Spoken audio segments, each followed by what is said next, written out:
Pour aider cette chaîne, partagez, likez, commentez, et puis peut-être, aidez-nous sur Tipeee. Bonjour mes chers abonnés, nous sommes le samedi 22 février 2025, c'est la revue de presse numéro 449. Bon, alors les combats reprennent vraiment en Ukraine. Des concentrations de troupes en plus, du côté ukrainien, et évidemment, toujours l'avancée des troupes russes dans le Donbass.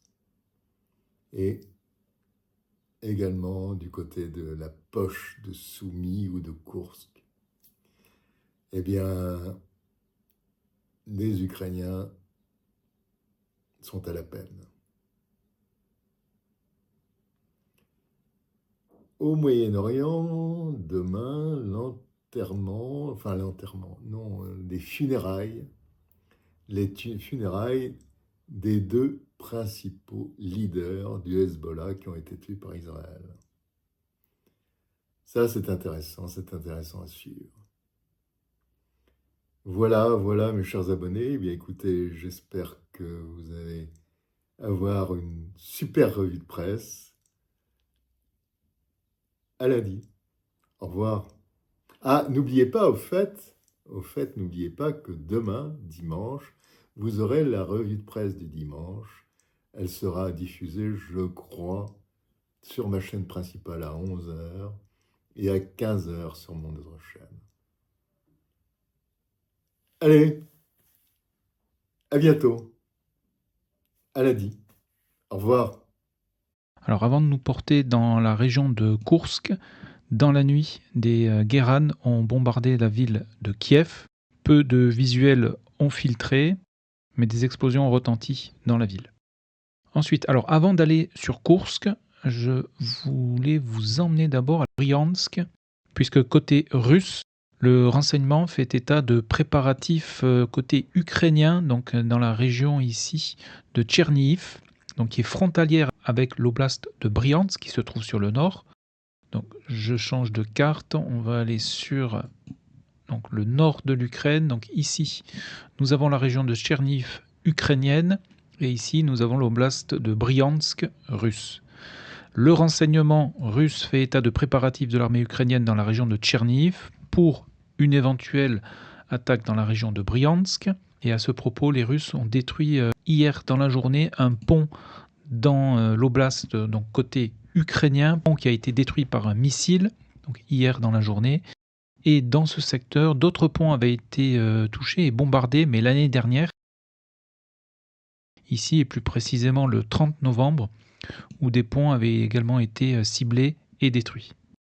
The Riyadh negotiations are unequivocally a breakthrough. Even the composition of the negotiators, among whom, for example, the American side lacked the somewhat clumsy and tough Kellogg, speaks volumes. Trump sent those people to the negotiations who are most capable of understanding and hearing Russia's position and then conveying it to him personally. I think the Russian side, among a variety of positions, clearly stated the unsuitability of Zelensky as a participant in the negotiations, logically citing his complete illegitimacy and ineffectiveness. And Trump clearly endorsed this immediately after the first negotiations, stating that support for Zelensky in Ukraine is no more than 4%. A dictator without elections, Zelensky better move fast or he's not going to have a country left. Consequently, his participation in the negotiation process with Russia cannot occur. And this means that Zelensky has been dismissed by the US and there will be elections in Ukraine. Zelensky has begun to panic. He had bet on the Democrats, effectively participating in Kamala Harris's campaign, and Trump supporters will neither forget nor forgive him for this. Accordingly, he has now aligned himself with the most aggressive Russophobic European leaders who are now also panicking because their main support in the form of American globalists has collapsed. They do not know what to do, and they vacillate from one extreme to another. Either they will send troops to Ukraine to fight Russia, as Starmer and Macron said, or not, as Macron is now saying. For now, I see in Zelensky's words and actions the quite logical behavior of a person who's been written off. He apparently really believed in his role as a sovereign ruler and continues to play it to this day, although, of course, he was never truly a sovereign ruler. But this role has come to an end. He can no longer play it, like an actor who has been dismissed from the cast. Yes, he tries to make some dramatic gestures, wringing his hands saying that he will go to Riyadh and barge into these negotiations himself. Then he said, no, something went wrong, they won't let me in. And although he continues to exploit the crisis for personal gain, it is already obvious to everyone, Zelensky is finished. Il y a eu des bombardements sur la ville de Odessa, ici. Peu de visuels des dégâts ont été publiés. Néanmoins, une sous-station électrique de la ville a bien été touchée dans les frappes. Voilà donc pour les informations essentielles au 21 février 2025. Donc en résumé, peu d'évolution sur le front de Koursk. Le village de Sverdikovo est maintenant passé sous contrôle russe. Peu d'évolution sur le front de Louhansk. Sur Siversk, on note des attaques en direction du village de Bilo-Rivka, attaques à mettre au profit des Russes. Ces derniers se sont emparés d'une position fortifiée sur la partie nord-est du village. Un autre village est passé sous contrôle russe au nord de Chassifiar. Une des informations donc, qui a été confirmée, c'est que la ville de Toretsk n'est toujours pas sous contrôle russe, puisque des combats ont actuellement lieu dans la zone du stade. Sur le front de Donetsk, peu d'évolution sur le secteur de Pokrovsk. Par contre, le saillant ukrainien à l'ouest de Kourakovié est en train d'être éliminé. On a sous-évalué également les capacités militaires de la Russie. Aussi beaucoup parce que quand on a regardé ce qui s'est passé dans les premiers jours du conflit, où il y a eu effectivement des pannes, mais les pannes, si on regarde bien où est-ce qu'elles ont été observées, elles étaient observées dans le Donbass, où ça n'était pas l'armée russe qui se battait. C'était les forces des républiques, des armées populaires de Lugansk et de Donetsk.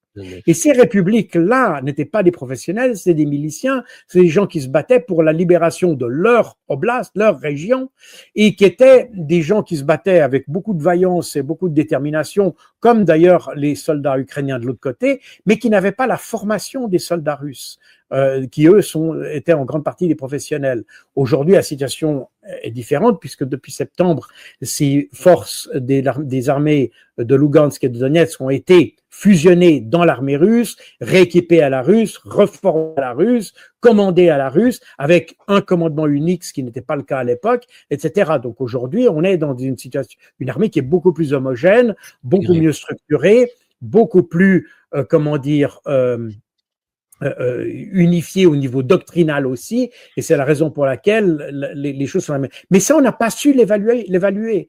Même nos services de renseignement n'ont pas compris cette nuance. Donc, on a jugé ce qui se passait sur le terrain au début sur la base d'échantillonnages qui étaient faussement choisis. Résultat des courses, on a appliqué des stratégies qui étaient totalement inadaptées à la réalité et on se les prend en pleine figure maintenant. His goal, Peter, is to bring this war to an end. Period. And there has been ongoing fighting on both sides. It is World War I style trench warfare. His frustration with President Zelensky is that you've heard is multifold. One, there needs to be a deep appreciation for what the American people, what the American taxpayer, what President Trump did in his first term, and what we've done since. So some of the rhetoric coming out of Kyiv, frankly, and insults to President Trump were unacceptable, number one. Number two, our own Secretary of Treasury personally made the trip to offer the Ukrainians what can only be described as a historic opportunity. That is for America to co-invest with Ukraine in their minerals, in their resources, to truly grow the pie. So case in point, there's a foundry that processes aluminum in Ukraine. It's been damaged. It's not at its current capacity. If that is restored, it would account for America's entire imports of aluminum for an entire year. That one foundry. There are tremendous resources there. Not only is that long-term security for Ukraine, not only do we help them grow the pie with investments, but we do have an obligation to the American taxpayer in helping them recoup the hundreds of billions that have occurred. So, rather than enter into some constructive conversations about what that deal should be going forward, we got a lot of rhetoric in the media that was incredibly unfortunate. And I could just tell you, Peter, as a veteran, as somebody who's been in combat, this war is horrific. And I think we've lost sight of that, of the literally thousands of people that are dying a day, families that are going without the next generation. And I find it kind of, frankly ridiculous. So many people in Washington that were just demanding, pounding the table for a ceasefire in Gaza are suddenly aghast that the president would demand one and both sides come to the table when it comes to Ukraine, a war that has been arguably far greater in scope and scale and far more dangerous in terms of global escalation to U.S. security. Le président Donald Trump affirme que les États-Unis sont sur le point de conclure un accord avec l'Ukraine pour laisser les États-Unis accéder aux minerais de terres rares du pays en échange d'une aide militaire continue. L'accord fait partie des efforts en cours pour mettre fin au conflit entre la Russie et l'Ukraine. Reuters rapporte que les négociateurs américains ont évoqué en cas de refus la possibilité de couper l'accès vital de l'Ukraine au système d'Internet par satellite Starlink de Elon Musk. Le président ukrainien Volodymyr Zelensky a déclaré vendredi que son gouvernement travaillait avec Washington sur un projet d'accord visant à renforcer les relations qui s'affaiblissent. Et Lavrov, affaires étrangères russes. Vous, je crois que vous n'avez jamais parlé pour l'instant, monsieur Lavrov ? Non. Ouais. Est-ce que c'est possible ? Est-ce que vous pouvez reprendre langue avec lui ? Je pourrais reprendre langue avec lui lorsque nous aurons surmonté la difficulté majeure qui est celle de l'Europe aujourd'hui, qui est la menace provoquée par la Russie de Vladimir Poutine sur notre sécurité. Une fois que nous aurons dépassé cette menace-là, nous avons vocation à échanger. Et je le redis, nous avons tenté la méthode de la conviction, de la persuasion. Si vous appelle, vous répondez. Si monsieur Lavrov souhaite un appel avec vous, vous répondez ? Aujourd'hui, non. Countries, I cannot but mention Mr. Rutte, who is speaking as if he's the head of a powerful state and not just an official, who is obligated to reflect the consensus of all their members. He's touring around NATO countries' capitals, demanding to prevent a peace settlement that would be beneficial for Russia in any way. And according to our data, he is counseling Zelensky, indicating that Zelensky must stand on his positions and that he must not make any concessions. They're saying that Kiev may not make any concessions, especially territorial concessions, and that it may not show any flexibility. That's what they're doing. So certainly this person, Rutte, is abusing his position. And we know for a fact that not all members of NATO are taking such a rabid position. We know that not all of them really want to continue spending all their money on Ukraine and subjugating the entire work of NATO and the European Union to Zelensky's whims. But truth will ultimately prevail. Depuis le retour au pouvoir de Donald Trump, les relations entre les deux pays ne cessent de se tendre. Le président américain multiplie les attaques personnelles contre Volodymyr Zelensky. Hier, il l'a qualifié de dictateur sans élection, en référence au fait que son mandat, censé expirer en mai 2024, a été prolongé du fait de la guerre et de la loi martiale. Un dictateur sans élection. Zelensky ferait mieux de se dépêcher, sinon il ne lui restera plus de pays. La veille, Donald Trump avait également accusé Zelensky d'être responsable de la guerre dans son pays. En même temps qu'il s'éloigne de l'Ukraine, les États-Unis se rapprochent de la Russie pour normaliser leurs relations. Les chefs de la diplomatie américaine et russe se sont rencontrés, Donald Trump et Vladimir Poutine ont échangé par téléphone, et ils pourraient bien se rencontrer. À quelques jours du 3e anniversaire du début de l'invasion russe, le 24 février 2022, le président ukrainien a demandé l'organisation de pourparlers équitables, qui inclut notamment l'Union européenne. Je pense que les Russes veulent que la guerre se termine. Je le pense vraiment. Mais je pense qu'ils ont un peu plus les cartes en main parce qu'ils ont pris beaucoup de territoire. Donc ils ont les cartes en main. Il a des cartes en main, bien évidemment. L'Europe et les États-Unis ont tellement été stupides. Mais au-delà de ça, il n'est pas en position non plus tellement de force. Et il a besoin de la paix. Et moi, je trouve que Trump est très intelligent dans cette affaire. tellement plus intelligent que ses prédécesseurs. Parce que Trump a compris une chose que n'ont pas compris les dirigeants européens et ce que n'avait bien évidemment pas compris Biden et tout l'État profond. Trump a compris que le 21e siècle serait le siècle de la confrontation avec la Chine.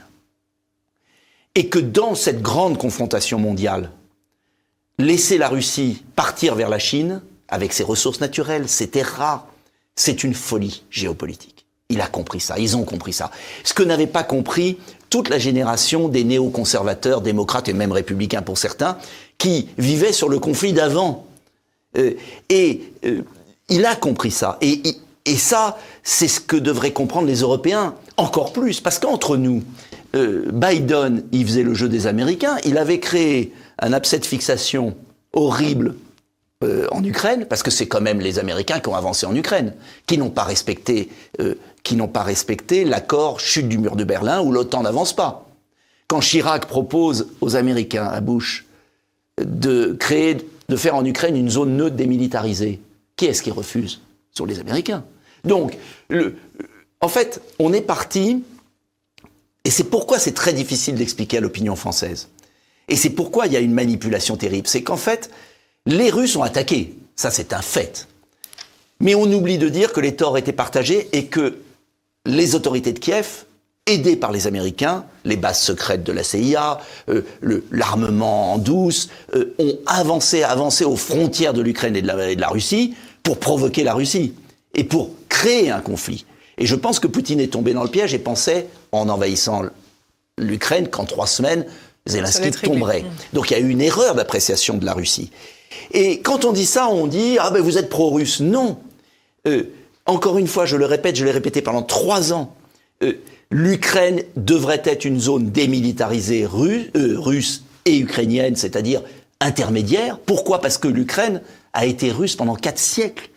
Et que si le Texas avait été mis en indépendant et que la Chine s'installe au Texas des fusées, je ne crois pas que les Américains l'auraient toléré. D'abord, on a retrouvé, donc France 24 a retrouvé une archive de Emmanuel Macron qui parle au téléphone avec Vladimir Poutine en 2022, juste avant le début du conflit.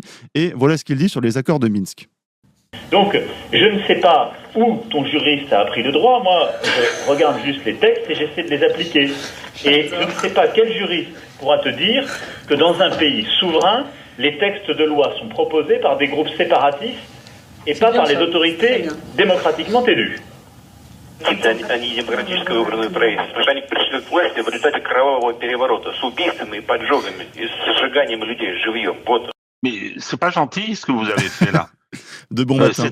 Cette séquence est horrible, humiliante pour la France. Enfin, c'est invraisemblable. La séquence. Enfin, écoutez, un président de la République française qui a son homologue russe dans une conversation diplomatique, il l'enregistre, il met en scène les 2 imbéciles de sa cellule de diplomatique. Quand je dis 2 imbéciles, je reste extrêmement poli, qui sont là, qui ricanent en faisant des pouces au moment où, parce que Macron dit, je sais pas où ton juriste a eu son diplôme, il est docteur en droit. Vladimir Poutine, il est très juriste justement, extrêmement, ça se sent dans sa façon d'aborder les problèmes, et c'est son professeur de droit qu'il a repéré lorsqu'il faisait ses études et qui lui a ensuite demandé d'intégrer, c'était le maire de Saint-Pétersbourg, d'intégrer son équipe pour ensuite aller au Kremlin. Et on publie ça ensuite, plusieurs mois plus tard. Les discussions diplomatiques entre 2 chefs d'État sont filmées, mises en scène avec les ricanements des 2 imbéciles. Je continue à rester poli les concernant et on le publie devant le monde entier. Mais ce type est déconsidéré dans le monde diplomatique de l'ensemble de la planète définitivement. Ensuite, on a ce monsieur Barrot qui, Sergueï Lavrov, qui est en train de discuter, de négocier avec son homologue américain à Riyad, qui est un des plus grands diplomates mondiaux, qui représente une des premières puissances du monde, s'il vous l'appelle, ah ben non, je ne le prends pas au téléphone. Non, il ne prend pas. Monsieur Barrot, qui représente un parti qui fait 4% des voix, puisqu'il est modem, 4% des voix aux élections, hein, il est ministre des Affaires étrangères, donc diplomate. Ça veut dire que la question des rapports, on se parle toujours entre diplomates. Ah non, lui il est au-dessus de ça. Non, mais c'est épouvantable. C'est épouvantable, cette situation. Et quand, alors, parce que c'est, bon, excusez-moi, hein, j'exprime mon humeur. Allez-y. Mais surtout cette humiliation qu'on subit, le monde entier ricane de nous. Et donc, Scholz, après, qui a quitté la réunion, hein, il était furieux en grommelant, là, la réunion provoquée par Emmanuel Macron, mais qui met le doigt sur quelque chose d'extrêmement important,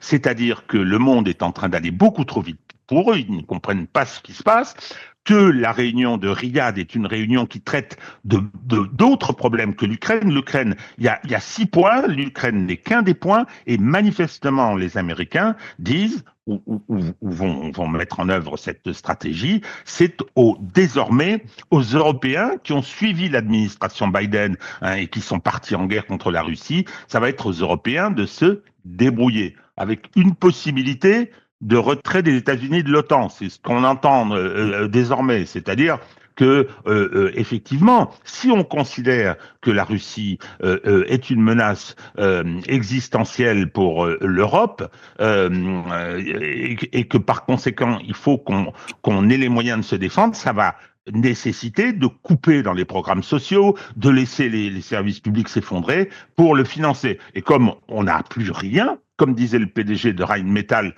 qui est la plus grosse entreprise allemande de matériel militaire, on est à l'os, on n'a plus rien. On n'a plus rien dans les stocks. Donc il va falloir qu'on dépense des milliards pour ça. Trump, j'en parlais hier, a accusé Zelensky, avec Biden, von der Leyen et Macron, d'avoir provoqué la guerre avec la Russie et d'avoir refusé de l'arrêter en négociant. Réponse de Zelensky, vous êtes influencé par Assange. Ah bon? C'est une insulte ça? Julian Assange, qui a courageusement révélé les crimes de guerre terribles des États-Unis en Irak, Afghanistan, Libye, Syrie, etc. Assange, ce héros, vous l'insultez, vous vous rangez du côté des agressions coloniales US, c'est révélateur. Mais je ne suis pas étonné. En 2022, vous annonciez que votre pays allait être, je cite, un grand Israël en Europe. Quel beau modèle, l'État le plus raciste au monde. C'est vrai qu'en Ukraine, vous aviez commencé à suivre ce modèle. Kolomoïski, l'oligarque qui vous a fait président, avec beaucoup d'habileté, il faut le reconnaître, c'était un original. Il a financé à la fois des milices extrémistes juives et à la fois des milices nazies, offrant des primes importantes pour les attaques, les captures, les assassinats d'opposants. Ça, c'est expliqué dans mon livre « Ukraine, la guerre des images », page 169, le fondateur d'Azov, Biletsky, déclarait « La mission historique de notre nation ukrainienne, c'est de mener les races blanches dans une croisade contre les sous-hommes guidés par les sémites. » Sincèrement, Vladimir, un Israël, c'est déjà trop, alors deux, non merci. Alors, Zelensky lui-même a dit qu'il ne pourrait pas continuer la guerre sans l'aide américaine. La question qui se pose, c'est est-ce que les Européens sont capables de remplacer les Américains? Jusque-là, Zelensky disait non, parce que c'est pas assez, les capacités militaires européennes sont encore insuffisantes, et donc, il exprimait des doutes. Maintenant, il n'a plus le choix. Les Européens, de leur côté, essayent de revenir à la table des négociations, soit en offrant des garanties, mais la réunion de lundi dernier s'est terminée sur un échec, des garanties de sécurité pour l'Ukraine, c'est-à-dire en fait des contingents pour garder l'Ukraine face à une éventuelle violation de l'accord qui serait signé par les Russes. Mais actuellement, il y a un très gros effort diplomatique mené par Macron notamment et d'autres pour essayer de remplacer un peu les États-Unis et de faire entendre sa voix en apparaissant comme soutien à l'Ukraine. Donc l'Ukraine a encore un petit espoir que grâce à l'aide européenne, elle pourrait continuer la guerre. Toujours, on essaye de jouer avec un discours alambiqué qui suggère que si l'Ukraine tombe, eh bien, on sera les suivants sur la liste de Vladimir Poutine.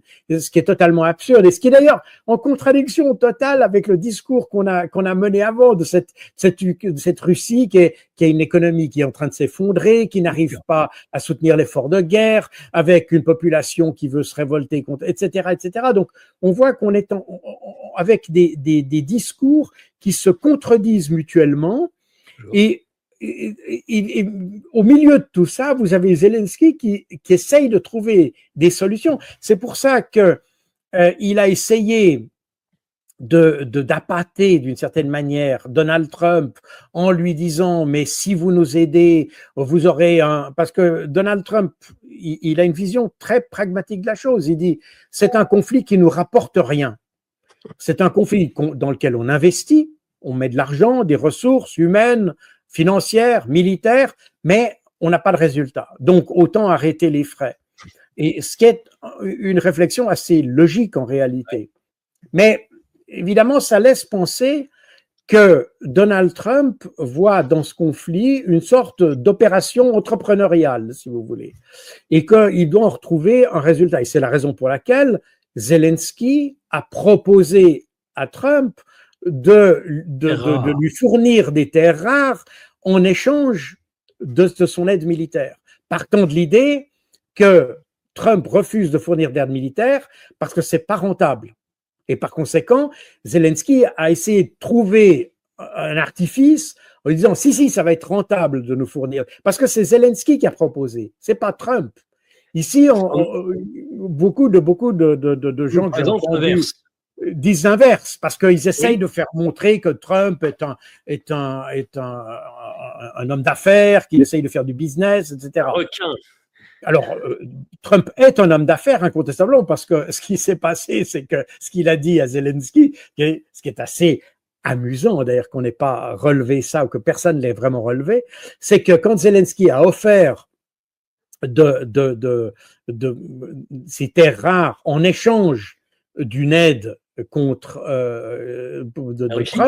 Trump a dit oui, on accepte les terres rares, mais ce sera en paiement de ce qu'on a déjà fourni, pas en paiement de ce qu'on va fournir, n'est-ce pas? Et le contribuable va revenir dans ses sous.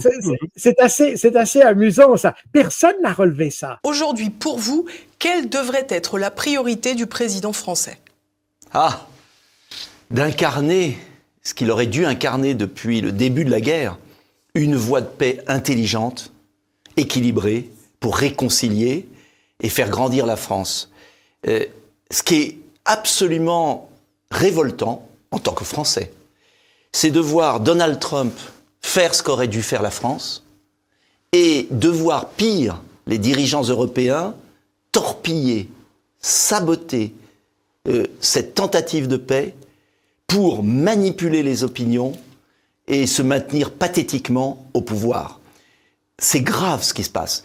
J'ai écouté cette semaine les déclarations des uns des autres, des experts de plateaux de télévision. On en réécoutera certaines pendant l'émission. Du ministre des Affaires étrangères.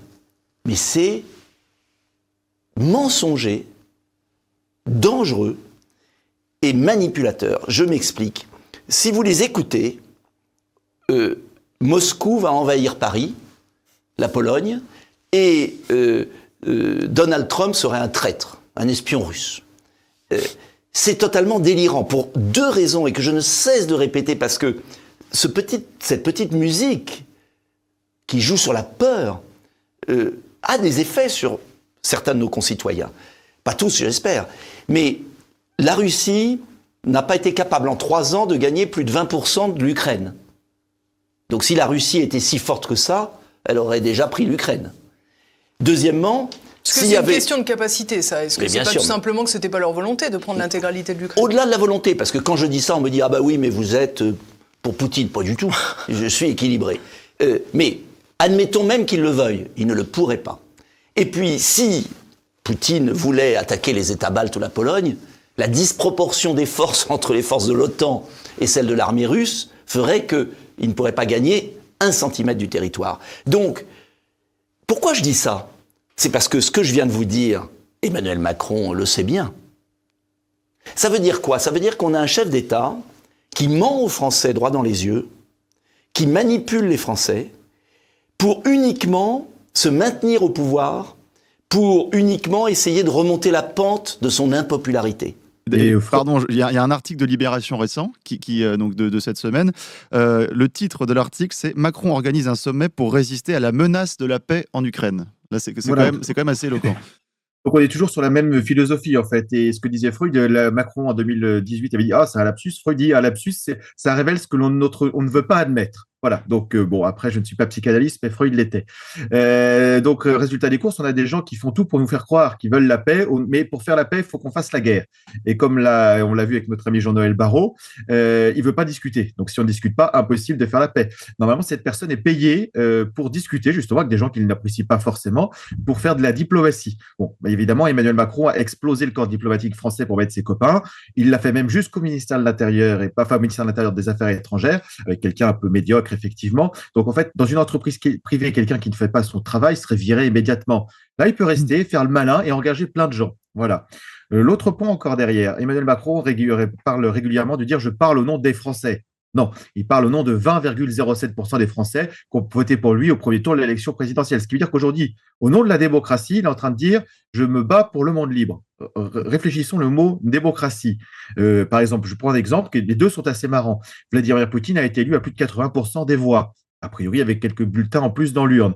Mais il y a une opposition qui n'est pas non plus totalement... une opposition qui n'est pas non plus, il ne faut pas idéaliser la Russie. Libre.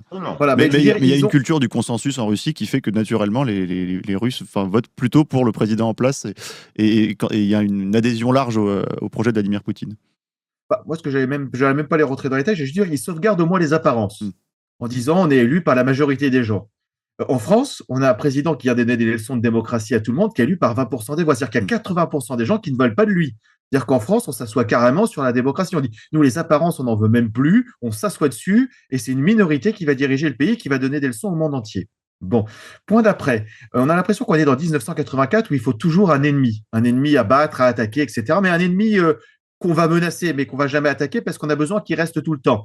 Mais pas on n'a pas envie non plus qu'on le titille trop fort parce que s'il arrive, on se prendrait une claque. Et on est un petit peu dans cet état d'esprit parce que derrière, qu'est-ce qu'il y a? Emmanuel Macron, il sait il peut perdre le pouvoir, comme l'a rappelé Régis. Tous nos amis européens qui étaient alliés des démocrates et corrompus jusqu'à l'os ont peur de perdre le pouvoir. Donc, ils sont en train de trouver des stratégies pour le garder.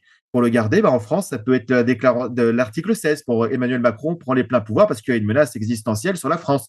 Le choix des mots n'est pas anodin dans ce qu'il raconte. La deuxième chose aussi, c'est qu'ils ont voté une loi de programmation militaire qui permet également des réquisitions, d'envoyer les gens sur quelque chose qui n'est pas forcément une guerre, mais une menace sur les intérêts de la France.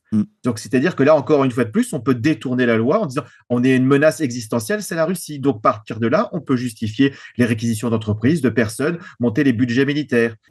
Au moment où les Américains font la paix, qui est une chance historique pour le continent européen, eh bien, Macron rassemble les has-beens, pour parler pas bien anglais, les ratés, les dirigeants les plus ratés d'Europe, pour les nuisibles, les parasites qui sont discrédités, pour essayer à tout prix de faire continuer la boucherie et le massacre qui nuit à l'Europe.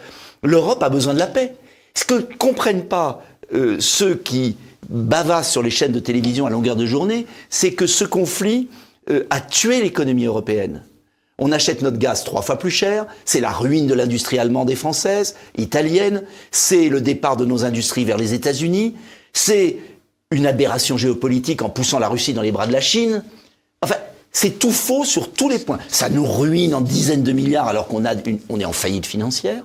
Et ces gens-là, non seulement se sont trompés une fois, 2 fois, 3 fois, au moment où il y a la paix, que c'est une occasion historique pour les Européens de se rabibocher, de faire la paix avec la Russie, de trouver une solution pour l'Ukraine qui est évidente, on la connaît tous. Et ça va se faire. Mais ça va se faire par Trump et Poutine, aux dépens des Européens. Et moi, j'ai pas envie de ça. Moi, je défends la France. Voilà, on est dans un délire complet. Dans ce qu'a dit, pour revenir à ce que disait Marco Rubio, aujourd'hui secrétaire d'État, c'est qu'il a dit, aujourd'hui, les États-Unis ont des intérêts nationaux et défendent ces intérêts nationaux.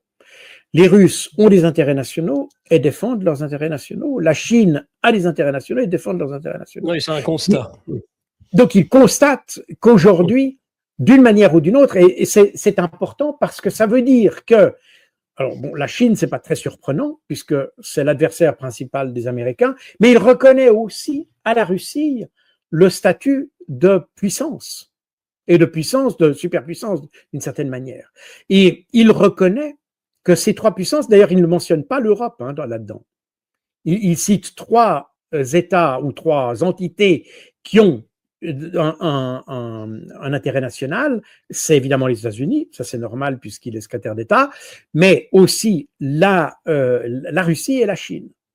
Et l'Europe n'intervient pas du tout dans son commentaire. Nous avons nous-mêmes dans cette affaire pris la position du caniche ou du gâteau d'anniversaire ou du gâteau de mariage. Donc, on s'est, dès le début du conflit, on s'est aligné vers l'administration Biden, et j'expliquerai après pourquoi c'est très important. Vers l'administration Biden, c'est l'administration Biden avec la Commission européenne qui a fixé les trains de sanctions sans que les pays eux-mêmes soient consultés. Ils ont remis la décision des sanctions entre les mains de la communauté. Donc, ils se sont départis de leur rôle d'État, et les chefs d'État se sont départis de leur rôle de chef d'État. Donc, il ne faut pas qu'ils s'étonnent qu'aujourd'hui, les États-Unis, qui restent les États-Unis avec ce changement de direction, tirent les leçons de ce que nous avons nous-mêmes fait et décident d'aller discuter directement avec les Russes, alors que même nous avons décidé auparavant d'être les caniches. Et je dirais que si on est les caniches et aussi qu'on est les gâteaux, ben on va être convoqué au dessert, c'est-à-dire on va faire partie de ceux qui vont être mangés. Comme je ne sais pas qui disait, si vous n'êtes pas parmi les invités, ça veut dire que vous êtes au menu. Ben, on est au menu, c'est ce que Trump nous a dit. I am living the American dream. And anyone that thinks the American dream is dead, just look right here. You're talking to a first-generation Indian kid who's about to lead the law enforcement community of the greatest nation on God's green earth. That can't happen anywhere else.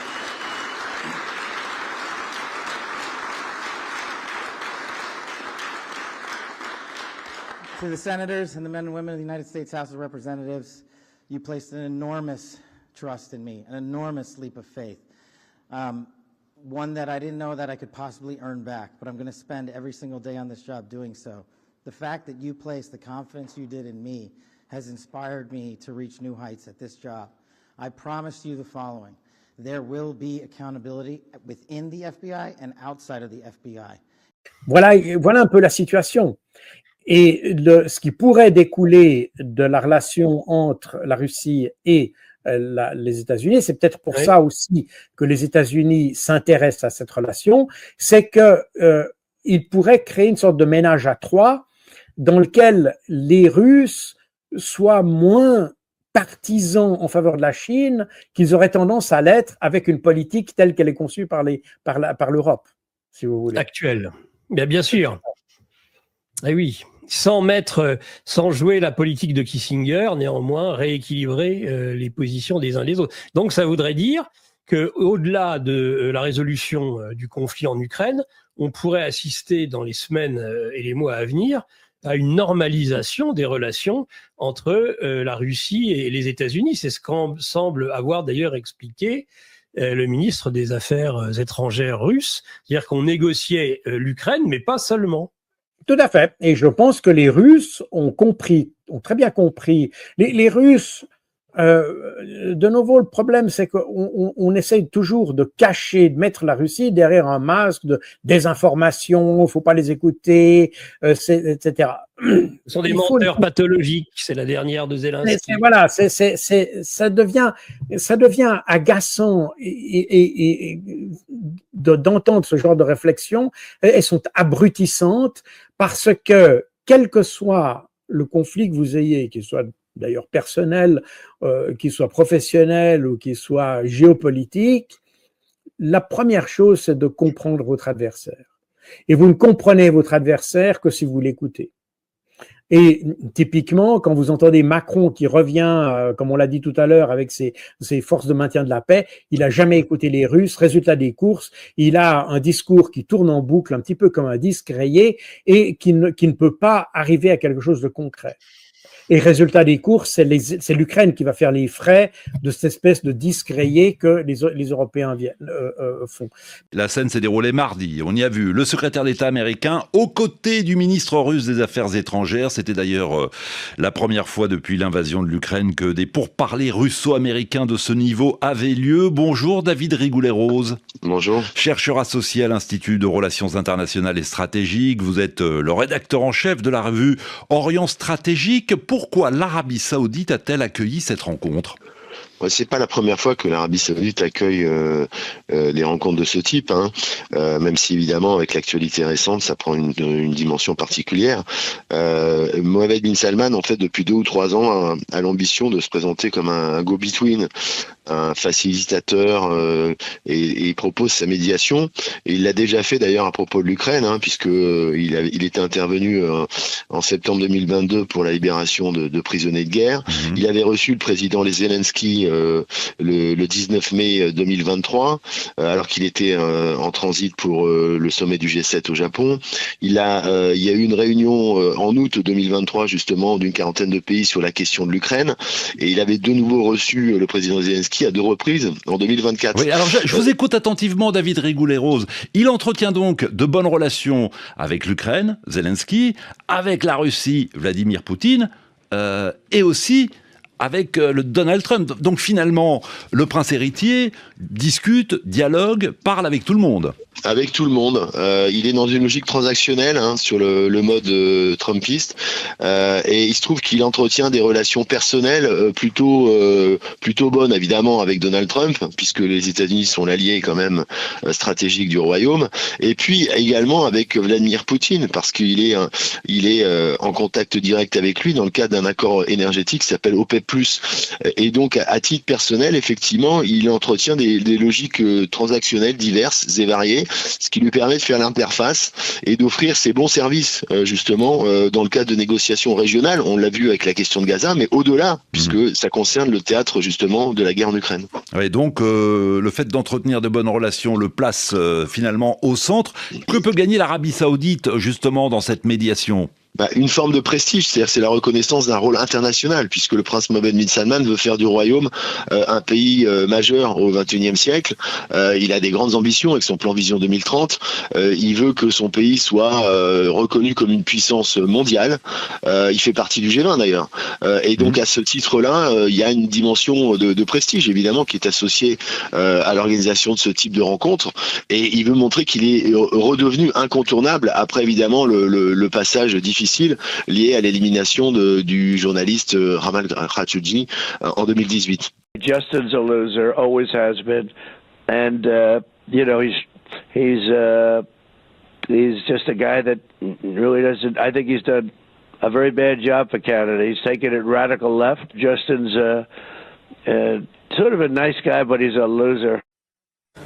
美国国务院修改美台关系事实清单，在涉台问题上。立场严重倒退，严重违反一个中国原则和中美3个联合公报，严重违反国际法和国际关系基本准则，向台独分裂势力发出严重错误信号。这是美方顽固坚持以台制华错误政策的又一例证。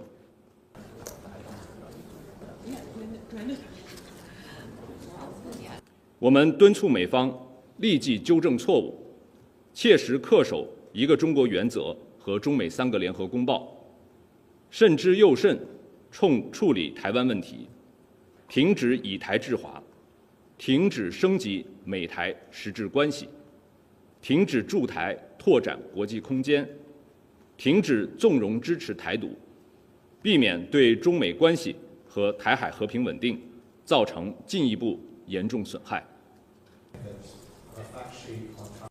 La crise de 2008-2010, qu'on appelait la crise des subprimes.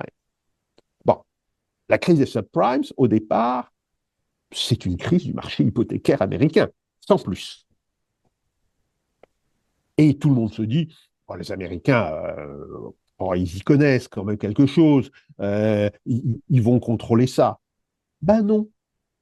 Ben non, alors, pour des raisons en partie idéologiques, faut rappeler que c'est l'administration de George W. Bush Jr., hein, donc le fils Bush, celui de la guerre en Irak. Bien, le gouvernement américain n'agit pas, laisse la crise devenir une crise majeure aux États-Unis, et comme le dollar est le pivot du système financier et monétaire international, évidemment, ça se transmet à l'ensemble de la planète.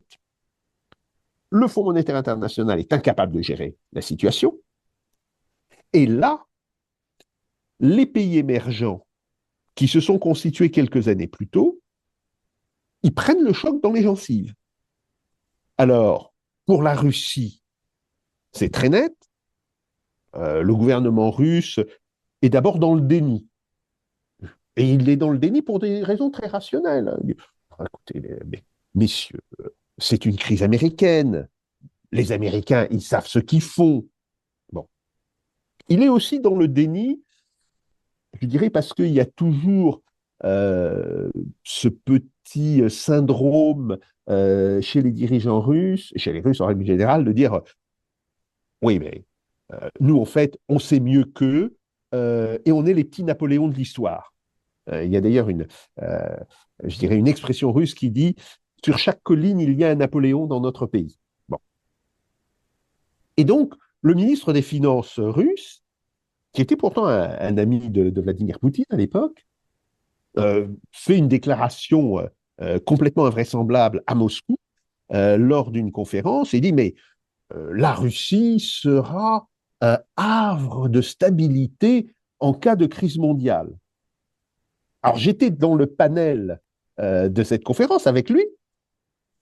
Il dit, alors, évidemment très poliment, quand on s'adresse à un ministre en exercice, je lui dis, mais monsieur le ministre, ça ne se passera pas comme ça. Si ça devient une crise mondiale, la Russie ne peut pas être un havre de stabilité. Elle sera touchée, comme le seront toutes les économies, et d'autant plus que, à l'époque, la finance russe était très liée à la finance américaine. Bon. Les Chinois n'ont pas fait des déclarations intempestives comme ce ministre russe, mais ils n'en pensent pas moins. Parce que eux, ils vont devoir, dans le cadre de la crise des subprimes, sacrifier un tiers de leurs réserves de change. Les réserves de change chinoises sont à l'époque estimées autour de 3 000 milliards de dollars.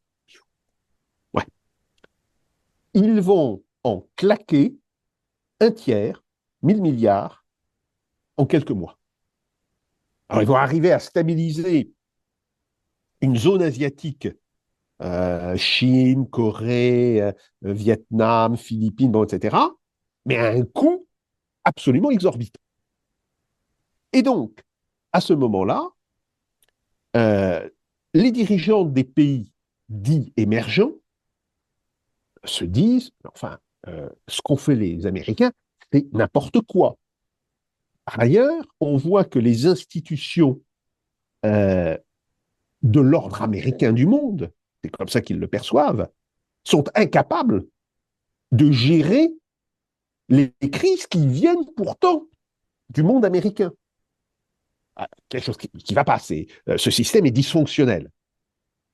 Et à partir de 2010-2011, ils essayent de faire bouger les choses dans le cadre antérieur. Ils ne remettent pas en cause le Fonds monétaire, ils ne remettent pas en cause la Banque mondiale, ils remettent un petit peu en cause l'histoire des agences de notation. Ils disent, attendez, on a 3 agences de notation, les 3 sont américaines, et les 3 n'ont pas vu venir et n'ont pas prévenu sur les problèmes qu'il y avait dans le marché hypothécaire américain. Là, ça ne peut plus marcher, il faut qu'on ait nos propres agences de notation. Problème, si chaque pays se dote de son agence de notation, il n'y a plus de notation global d'une dette. Donc, il ne peut plus y avoir de marché global de la dette. Et ça, c'est un point important. Bon. Donc, les Chinois essentiellement, les Russes derrière eux, mais les Chinois essentiellement, disent aux Américains, votre système est dysfonctionnel, vous ne savez pas le gérer par ailleurs, donnez-nous notre place. Et ce qu'ils demandent, c'est que la Chine ait au sein du FMI le même poids que le poids qu'elle a dans le commerce international. C'est grosso modo 40%. Le directeur élu par la direction du FMI à l'époque, c'est Dominique Strauss-Kahn. Et Dominique Strauss-Kahn est plutôt d'accord avec les Chinois. Et il dit dès son entrée en fonction que oui, il faut faire une place plus grande à la Chine, à l'Inde, parce que ça correspond aux réalités du commerce international. Refus des Américains. Bon. Après, on sait ce qui est arrivé à Dominique Strauss-Kahn. Lors de sa rencontre avec le ministre des Affaires étrangères, Faisal Ben Farhan Al Saoud, Wang Yi a déclaré que les relations Chine-Arabie Saoudite étaient désormais au premier plan des relations de la Chine avec les pays du Moyen-Orient. Il a cité la confiance mutuelle entre les dirigeants des deux pays. Wang Yi a noté que la Chine élargirait sa coopération avec l'Arabie Saoudite dans les domaines de l'économie, de l'investissement et des nouvelles énergies. La question palestinienne étant au cœur de la stabilité du Moyen-Orient, il a par ailleurs signifié que la Chine soutiendrait fermement les efforts des pays arabes visant à rétablir la paix et la justice dans la région. Faisal a exprimé l'espoir de trouver des solutions politiques plus réalistes à ces questions avec le soutien de la Chine. D'autre part, il a annoncé que l'Arabie saoudite se réjouissait de renforcer les échanges de haut niveau avec la Chine. Qu'est-ce qui fait que vous pensez qu'il y a un moteur religieux dans le conflit qui est en cours ? C'est l'histoire d'Israël, l'évolution de l'État d'Israël et des dirigeants israéliens qui nous le disent. C'est-à-dire que la dimension religieuse est une donnée, je dirais même une donnée objective, qu'il faut intégrer à l'analyse politique. Quand vous avez une coalition de gouvernement, la coalition actuelle en Israël, composée en bonne partie de fanatiques messianistes qui veulent hâter l'arrivée du Mashiach, c'est-à-dire du Messie des Juifs, détruire la mosquée Al-Aqsa, construire le troisième temple, on ne peut pas faire comme si ça n'existait pas et dire non, en réalité, ce n'est qu'un discours qui vient habiller un projet colonial. Non, c'est beaucoup plus profond que cela, ce qu'on met en évidence dans le livre, c'est-à-dire qu'il y a eu une montée en puissance du messianisme juif sur le plan idéologique de façon tout à fait officielle progressivement après la guerre de 1967, la guerre des 6 jours. Et depuis une dizaine d'années, ce phénomène s'aggrave à la fois au niveau politique, gouvernemental, dans les milieux militaires et dans la société civile israélienne, avec des sondages qu'on rapporte notamment en 2013, par exemple, plus de 50% de la population israélienne croyait à l'imminence de l'arrivée du Mashiach. On ouvre ce journal par la pression diplomatique internationale qui s'accentue envers Kigali, accusé de soutenir les rebelles du M23 qui poursuivent leur avancée rapide dans l'est de la RDC. Ce jeudi, c'est Washington qui décide d'imposer des sanctions financières contre 2 dirigeants rwandais, dont James Kabarebe, un proche du président rwandais et ancien ministre de la Défense, accusé de soutenir militairement la rébellion du M23. Mais qui est-il? Élément de réponse avec Clémence Valère. Il est l'un des plus anciens collaborateurs du président Paul Kagame. James Kabarebe, ancien général de l'armée rwandaise et ministre de l'intégration régionale du Rwanda. Lors de la rébellion contre Juvenal Habyarimana dans les années 90, il s'engage au sein du Front patriotique rwandais de Kagame. Il devient ministre de la Défense en 2010 avant de devenir conseiller à la sécurité du chef d'État rwandais. Depuis jeudi, l'homme de 66 ans est visé par des sanctions financières de la part des États-Unis, accusé d'orchestrer le soutien des troupes rwandaises aux rebelles M23. Kabarebe assure la liaison entre le gouvernement rwandais et le M23 et orchestre le soutien de la FRD au groupe armé. En outre, Kabarebe gère une grande partie des revenus que le Rwanda et le M23 tirent des ressources minières de la RDC. Il a coordonné l'exportation des minerais extraits de sites miniers de la RDC en vue d'une éventuelle exportation depuis le Rwanda. Militaire de carrière, James Kabarebe a toujours été entremêlé aux relations complexes entre Kigali et Kinshasa. En 1996, il joue un rôle clé aux côtés du rebelle Laurent Désiré Kabila dans le renversement du président Mobutu Sese Seko lors de la première guerre du Congo. Il sert pendant quelques mois en tant que chef de l'armée congolaise jusqu'à la rupture de l'alliance entre Kabila et le Rwanda. James Kabarebe dirige alors des troupes rwandaises durant la Seconde Guerre du Congo à partir d'août 1998. En 2012, le stratège et ministre de la Défense rwandaise de l'époque est accusé d'être le chef de facto des rebelles M23 par un rapport d'experts du Conseil de sécurité de l'ONU. Une accusation que Kigali et Kabarebe nient à ce jour. Et Kigali a réagi face à cette sanction via la porte-parole du gouvernement qui estime que les sanctions américaines sont, je cite, injustifiées et infondées. Et Yolande Makolo de rajouter, je cite, que la communauté internationale devrait soutenir et non saper les efforts en cours dans la région pour trouver une solution politique. Lubero, dans le Nord Kivu, a des airs de ville fantôme. Au grand marché, les commerces sont fermés et parfois même barricadés. Selon les habitants, des dizaines de boutiques ont été pillées par des soldats congolais en fuite. Ce commerçant est soulagé, son magasin est intact. Les boutiques qui ont été pillées, c'est surtout celles où l'on vend des téléphones, des habits, des mallettes. Depuis une semaine, les combats ont repris dans le territoire de Lubero. Selon la presse locale, le M23, soutenu par le Rwanda, s'est emparé de localités comme Kitsombiro et Ndoluma, des agglomérations situées sur la route qui mène à Butembo. La zone contrôlée par les rebelles s'étend de jour en jour. La situation est compliquée, c'est vrai. Nous avons appris une fois encore que la cité de Kipese venait de tomber sous contrôle du M23. C'est triste parce que c'est sécurisant, parce que des gens ils vivent la dictature du M23. À Butembo aussi, la panique gagne les esprits. Dans cette grande ville commerçante, certains marchands vident leurs magasins par peur des pillages. On ne va pas demander à la population d'ouvrir, mais ils observent d'abord avant qu'ils ne puissent ouvrir leur boutique. Vous savez, les forces loyalistes sont là en train de sécurité. L'ennemi ne comprend pas. Plus au nord encore, à Beni, des soldats ougandais ont été aperçus partant en direction de Lubero. Mais leur présence interroge les habitants. On ne sait pas si l'armée ougandaise joue vraiment quel rôle dans les opérations qui se passent chez nous. Bien qu'ils soient en train de renforcer leurs troupes, l'ADF continue à tuer les gens à se mettre à territoire de Beni et une partie du territoire de Lubero.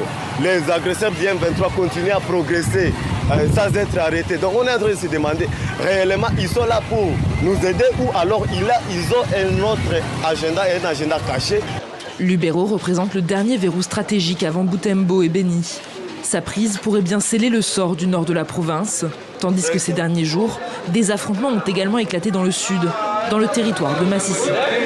Effectivement, les yeux sont rivés sur le score de l'AfD puisque le parti d'extrême droite allemand pourrait devenir la deuxième force politique du pays. Actuellement, le parti est crédité de 20% d'intention de vote dans les sondages. On vient d'assister à une scène assez intéressante. D'un côté de la rue, il y avait des électeurs pro-AfD qui passaient pour faire une manifestation. Et de l'autre côté, eh bien, il y avait des électeurs anti-AfD. Et je voudrais notamment vous montrer ces femmes avec un bonnet que vous pouvez voir. Ces femmes, on les appelle les OMAS. En fait, les OMAS, ce sont les grands-mères, littéralement, qui font de la résistance contre l'extrême droite. C'est ainsi qu'elle se présente. Et on est avec Mariana, qui est porte-parole des OMAS. Mariana, hi. De quoi est-ce que vous avez peur si l'AfD devient une force politique importante? What are you afraid of if AfD becomes a big political force in Germany?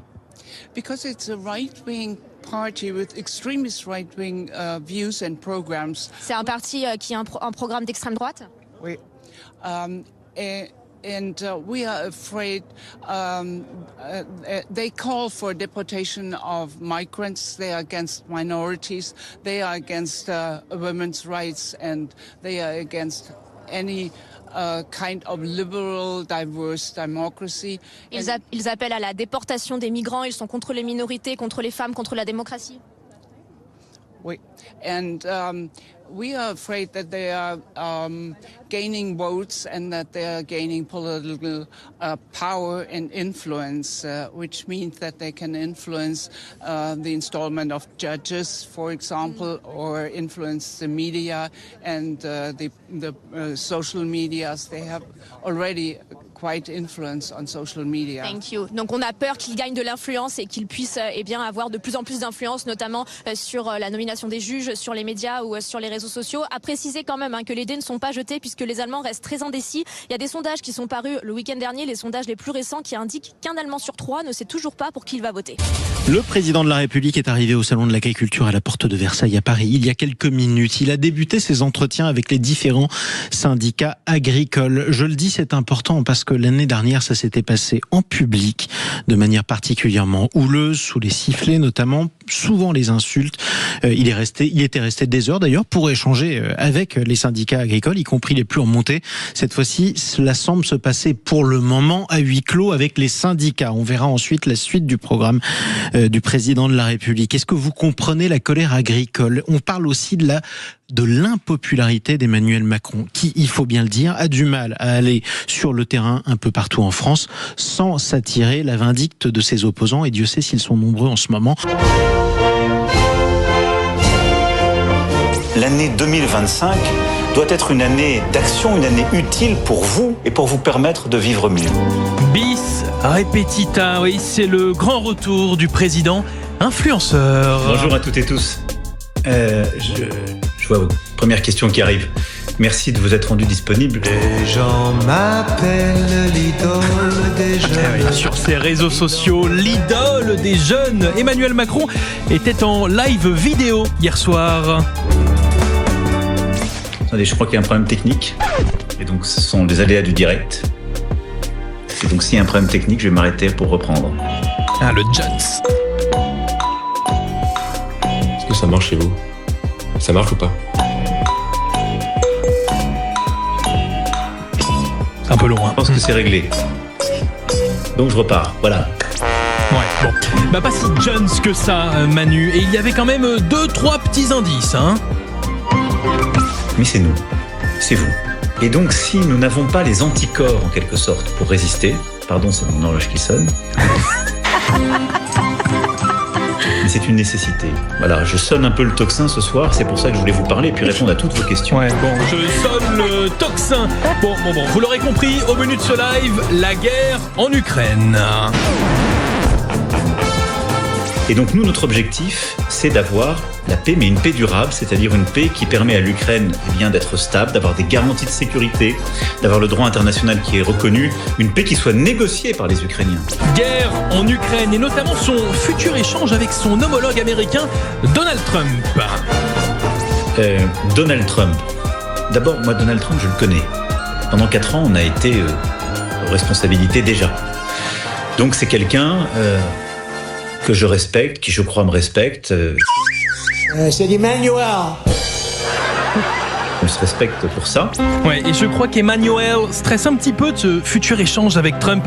Preuve en est, il a répété devant tout le monde ce qu'il allait dire au président américain. Et donc ce que je vais faire, c'est que je vais lui dire, au fond, tu peux pas être faible face au président Poutine. C'est pas toi, c'est pas ta marque de fabrique. Alors, le tutoiement, pourquoi pas à la Maison Blanche, mais face à tout le monde, devant les internautes, bon, on se serait cru au théâtre. C'est pas ton intérêt. Comment ensuite être crédible face à la Chine si t'es faible face à Poutine ? Ah oui. Et puis toi qui veux que l'Iran n'acquiert pas la bombe nucléaire, tu peux pas être faible avec quelqu'un qui est en train de l'aider à l'acquérir. Toi qui veux que la Chine ne vienne pas contester Taïwan et autres, comment expliquer que la Chine n'a pas le droit d'envahir Taïwan et que la Russie aurait le droit d'envahir l'Ukraine ? C'est ça ce que je vais lui dire. La commedia dell'arte, jusqu'au bout d'ailleurs. Dès qu'il y a une information qui peut affaiblir la France, c'est démultiplié par 100, par 1000 par les Russes et leurs fermatrolles. La fameuse péripétie des punaises de lit, il y avait des faits véritables qui étaient maîtrisés, mais elle a pris une volumétrie folle et c'était signé, c'était des attaques russes. Ouais, punaise. Je crois qu'Emmanuel est bloqué dans sa pièce de théâtre. Il est temps que le rideau tombe, comme on dit. beaucoup de familles françaises pour qui les fins de mois sont très difficiles, pour qui la vie est dure. Et pour cela, je vous invite d'ailleurs à regarder les statistiques. La France est le pays d'Europe où le pouvoir d'achat, depuis 2017, a été le plus préservé, voire pour certaines catégories, a le plus augmenté. Il faut que vous en ayez conscience. Un des pays qui a le plus protégé le pouvoir d'achat. Le zapping politique de Dimitri Vernet. Merci beaucoup, Dimitri.